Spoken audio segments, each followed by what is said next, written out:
ঠাকুরের নারীনীতি থেকে পাঠ। মায়ের শাসন। তোমার সন্তান সন্ততিকে অযথা তিরস্কার করিয়া বা শাসন করিয়া সংরক্ষণের পথ কণ্টকাকীর্ণ করিয়া তুলিও না। শাসন যতই অল্প কারণে বা অযথা করিবে, শাসন সহনীয়তা তাহার ততই বৃদ্ধি পাইবে।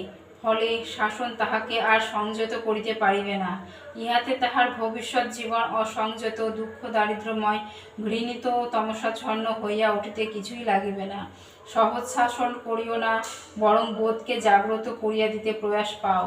তাহা হইলে বরং শিশু জ্ঞানে সমৃদ্ধ হইবার পথ পাইবে, উন্নতিতে মুক্ত হইবে।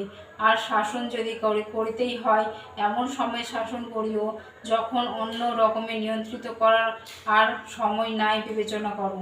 এমনতর জীবন মৃত্যু সন্ধিক্ষণে দেখিবে তোমার শিশু কেমনতর উন্নতি, উদ্যম, সাহস ও ভরসায় গজাইয়া উঠিতেছে। বাণী সংখ্যা 154, পৃষ্ঠা সংখ্যা 143। জয় গুরু।